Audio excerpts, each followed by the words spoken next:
Азербайджан разрывает связи с Россией. Москву обвинили во внесудебных убийствах, а парламентская делегация дала понять: на российскую землю ни ногой. Отмена визита в Москву. Продолжение конфликта. Прогноз Жириновского может сбыться. Семья Трампа в Белом доме еще на 15 лет. Сенсационное заявление из США. Новая стратегия России. Киев ожидает усиления наземного и воздушного наступления ВС РФ в ближайшие 2 месяца. О чем речь? Американский удар по России. Трамп дает согласие, окончательное решение или предупреждение. Железный взрывной занавес вдоль границ Беларуси и РФ. Украина вслед за странами НАТО выходит из Оттавской конвенции. Что происходит? Лавров отправил сигнал Зеленскому. Озвучены условия для завершения войны. Тем временем украинский МИД цитирует Путина. Почему? Ультиматум Тегерана. Иран требует признать Израиль и США агрессорами. Досмотрите. Всем привет, это «Время Прядко». Коротко, четко и по делу о том, о чем говорят в мире. Если вам есть что сказать, делитесь своими мыслями и отвечайте на мои вопросы в комментариях. За лайк и подписку буду особенно благодарен. Время начать. И начнем с международного скандала, который не утихает, а лишь набирает обороты. Азербайджан разрывает связи с Россией, пока культурные, на фоне массовых задержаний и гибели граждан в Екатеринбурге. В Баку уже приняли решение отменить все культурные мероприятия, организованные совместно с Россией, в ответ на то, что произошло во время рейда ФСБ в Свердловской области. Действия российских силовиков официальные лица Азербайджана называют демонстративными внесудебными убийствами. Вот заявление из Баку. Учитывая демонстративные, преднамеренные и внесудебные убийства и акты насилия, совершенные российскими правоохранительными органами против азербайджанцев по этническому признаку в Свердловской области Российской Федерации, а также принимая во внимание систематический характер подобных инцидентов в последнее время, все культурные мероприятия, планировавшиеся в Азербайджане при участии государственных и частных структур России, включая концерты, фестивали, спектакли, выставки, отменяются.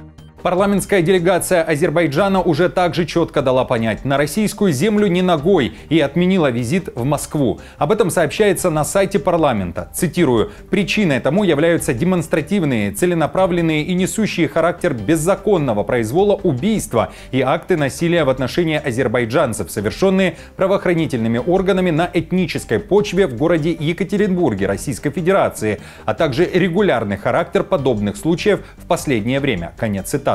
Напомню, 27 июня в Екатеринбурге были задержаны более 50 граждан Азербайджана. В ходе операции погибли по меньшей мере 2 человека, братья Сафаровы, один из которых, по предварительным данным, умер во время силового захвата. МИД России и представители МВД заявляют, что задержания проводились в рамках расследования убийства, совершенного в 2001 году. Однако гибель задержанных и заявления очевидцев вызывают вопросы о законности и пропорциональности применения силы. Культурный бойкот может перерасти в более жесткие меры, включая отзыв посла и приостановку экономических соглашений, пишет СМИ. Общественность в Азербайджане требует от власти жесткой и принципиальной позиции по отношению к Москве. Напомню, также напряжение в отношениях между Москвой и Баку возникли еще и после авиакатастрофы самолета, который совершал рейс Баку-Грозный. Тогда Ильхам Алиев требовал от России извинений и компенсаций за крушение лайнера. Алиев тогда говорил, что российская сторона пыталась замять вопрос расследования истинных причин трагедии в небе над Грозным.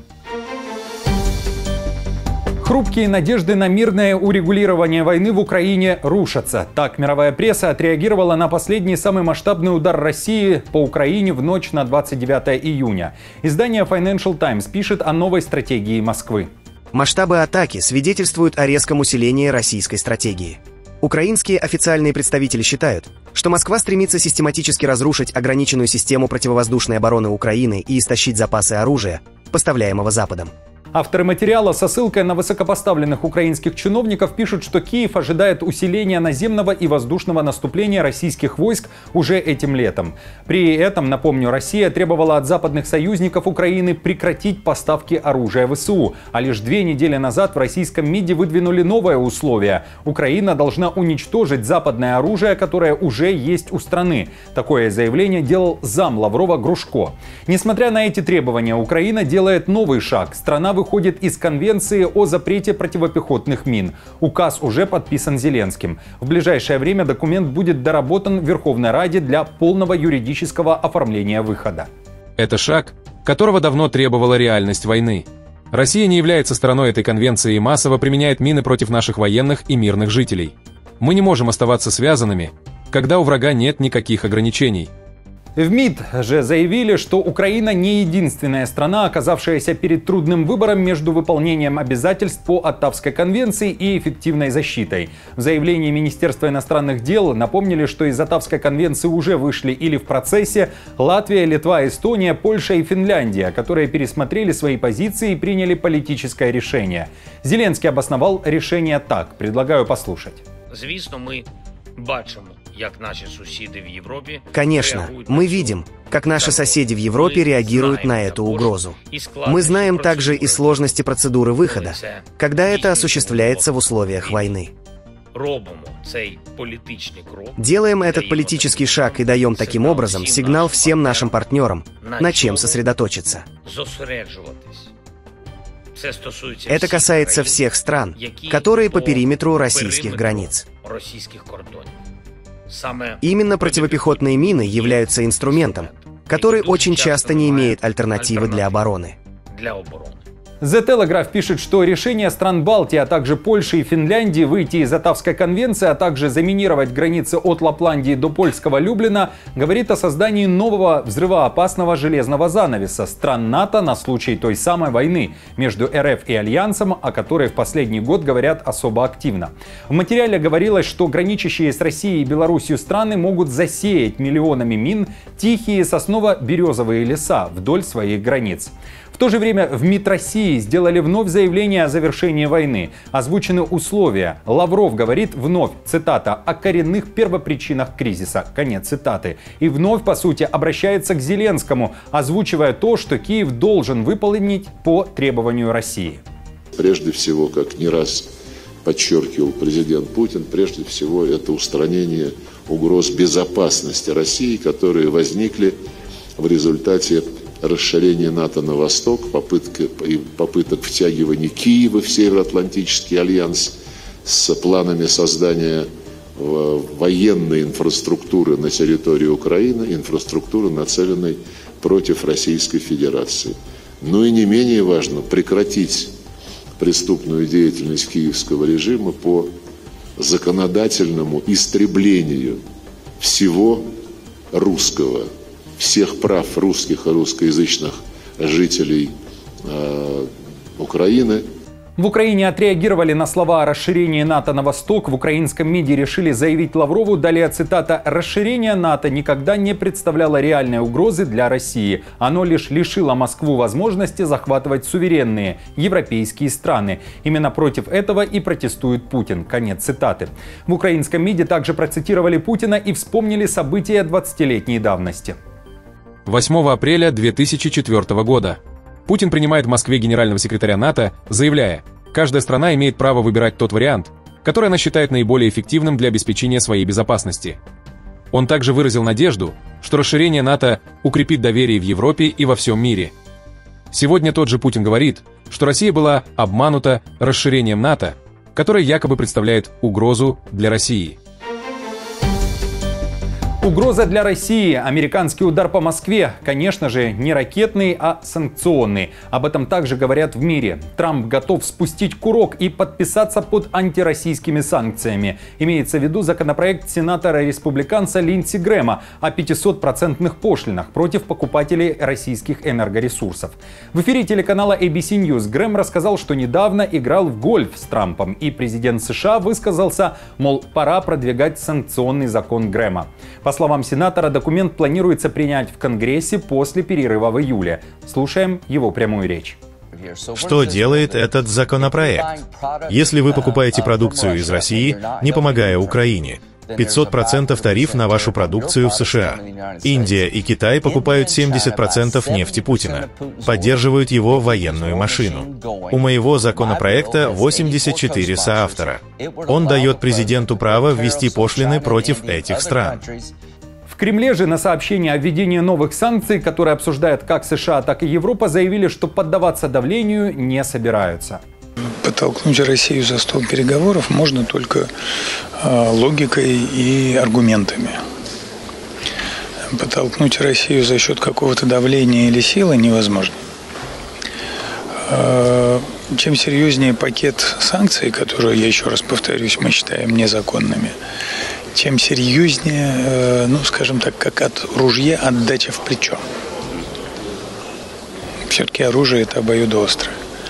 Несмотря на это напряжение, отношения между Москвой и Вашингтоном никто не разрывает. В Москве вновь заявили, что встреча Трампа и Путина может состояться в любой момент. Правда, когда и при каких обстоятельствах могут встретиться президенты, помощник Путина Ушаков сказал, что затрудняется ответить. Идет рабочий контакт постоянно с американцами. Вопрос на повестке дня имеется, но пока практическую плоскость не перешел, но стороны имеют в виду так или иначе его поднять. И я думаю, что эта встреча вполне может состояться.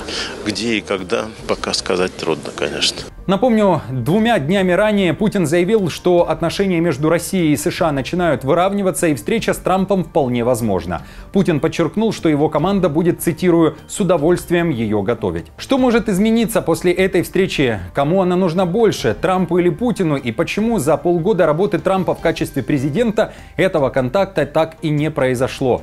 Как всегда, жду ваших комментариев под видео, и, как и прежде, попрошу помочь мне и поддержать канал «Время Прядко». Спасибо всем, кто уже подписался. Приглашаю подписаться и тех, кто этого не сделал до сих пор, чтобы не теряться. Ведь я теперь только здесь. Спасибо вам, друзья, и за лайк. Ну а я продолжаю.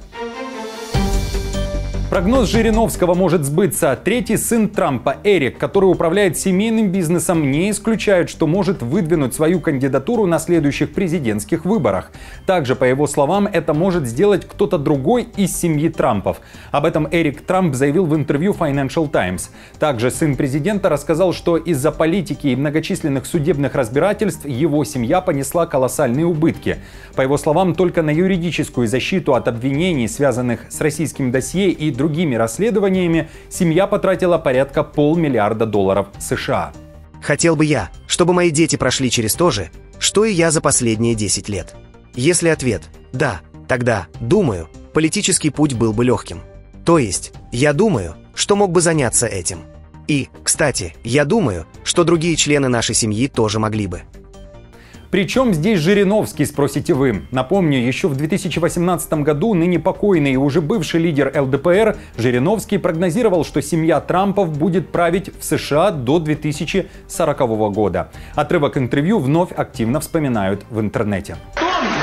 Добьется переизбрания на 2-й срок, потом дочь еще 2 срока и зять еще 3 срока. До 2040 года эта семья будет ласково обращаться с Америкой и войдет в историю как лучший президент, лучше Рузвельта и всех остальных. Вот увидите, так будет.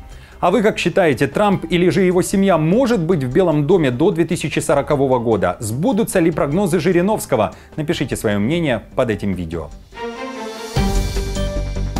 Ультимативное требование Тегерана. Иран потребовал от ООН признать Израиль и США виновными в 12-дневной войне. Письмо требования министра иностранных дел Ирана Аббаса Аракчи отправлено генсеку ООН Антониу Гутерришу. Его текст опубликован на официальном сайте МИД Ирана. Вот ключевые моменты письма. В нем и о предупреждении. Совет Безопасности должен безотлагательно выполнить свои обязанности в соответствии с уставом ООН и признать режим Израиля и Соединенные Штаты Америки инициаторами акта агрессии, возложив на них полную международно-правовую ответственность за содеянное, включая обязательства по выплате компенсации и репараций пострадавшим. Исламская республика Иран оставляет за собой законное право на самооборону в соответствии со статьей 51 Устава ООН и будет действовать в рамках этого права для защиты своего народа, суверенитета, территориальной целостности и национальной безопасности. Тем временем Трамп в эфире Fox News допустил, что у Ирана может быть еще один 4-й ядерный объект. При этом американский президент думает, что Ирану вряд ли удалось вывести обогащенный уран со своих ядерных объектов, потому что это сложно и опасно. А США ударили по ядерным объектам неожиданно и, как утверждает Трамп, за несколько недель до того, как Иран сделал ядерное оружие. Я говорил это вам еще 25-30 лет назад. Иран не должен иметь ядерное оружие. Они стремились к этому годами и были в нескольких неделях от цели. Наши пилоты на этих прекрасных самолетах сбросили самые современные бомбы, способные пробивать гранит на 30 этажей вглубь. Кто бы мог подумать, что такое возможно? Но они разрушили все. Потом появились фейковые новости от CNN и New York Times. Мол, может, все было не так эффективно. Нет, уничтожено полностью, как никогда прежде. Это положило конец их ядерным амбициям, по крайней мере на время. Многие спрашивают, А не начнут ли они снова? Я говорю, последнее, о чем они сейчас думают, это ядерная программа. Им нужно восстановиться. В МАГАТЭ не согласны с Трампом. Иран способен восстановить производство обогащенного урана для оружия в течение нескольких месяцев, заявил глава Рафаэль Гросси. По его оценке, удары США по 3 иранским ядерным объектам нанесли серьезный, но не критический ущерб. Честно говоря, нельзя утверждать, что там ничего не осталось, отметил Гросси в интервью CBS News. Потенциал у них есть. Они могут за несколько месяцев, скажем, запустить несколько каскадов центрифуг и производить обогащенный уран. Или даже меньше. Но, если честно, нельзя утверждать, что все исчезло и ничего не осталось. Потому что, во-первых, как я и считаю, и разведка, мы не занимаемся военными оценками. Но в логике нашего разговора понятно, что был серьезный ущерб. Но это не полный ущерб. Во-вторых, у Ирана есть производственные и технологические возможности. Так что, если они захотят, смогут снова начать. Друзья, хорошего вам дня, не забудьте подписаться на канал и поставить лайк этому видео. Оставляйте также свои комментарии под этим видео, и я напомню, новости за неделю собраны в плейлист. Переходите и смотрите. До встречи!